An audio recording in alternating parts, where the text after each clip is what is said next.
Қазақстандық медиктар дабыл қағуда. Елімізде қызылшамен науқастану деңгейінің күрт өсімі тіркелуде. Қызылшаның бір оқиғасы Риддерде тіркелді. Эпидемиологическая ситуация по коре в целом. Әлемдік кеңістік аясындағы қызылшамен науқастанудың эпидемиологиялық ахуалы күрделі болып қалуда.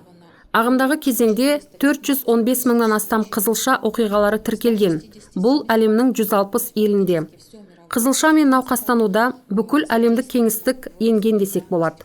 29 қараша 2023 жылғы ахуал бойынша Қазақстан Республикасында қызылшаның 18 мыңға жуық оқиғасы тіркелген.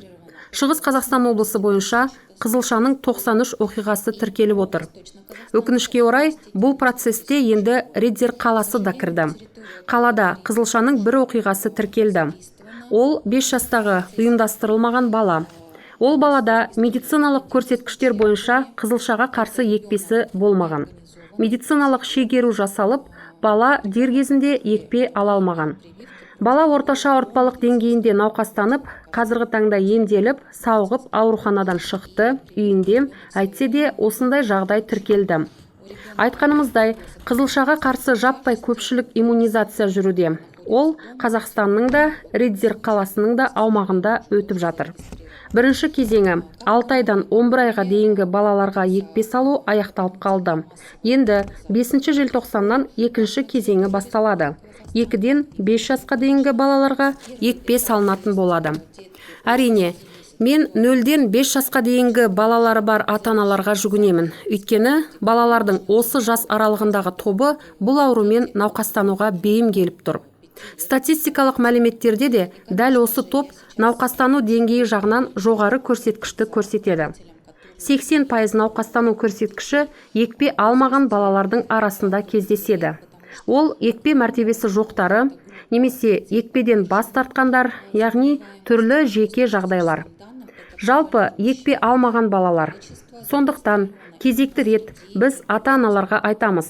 Егер балаңыз 1 жаста, 6 жаста екпе алмаса, қазіргі жасына қарамастан, учаскелік педиатрларыңызға барып, емдеу мекемесінде қызылшадан вакцинаны салдыруларыңызды сұраймыз. Әсіресе 14 жасқа дейінгі балаларды.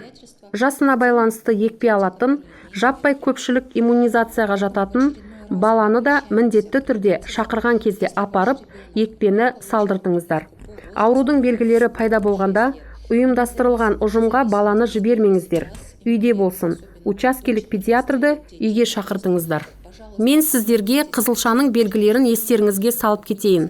Жалпы шаршаңқылық, әлсіздік, дене қызуының көтерілуі, катаралды құбылыстардың, яғни қатты жөтелдің, мұрынның бітелуінің, ауыз қуысында және бетте бөртпенің пайда болуы, денеде бөртпенің пайда болуы.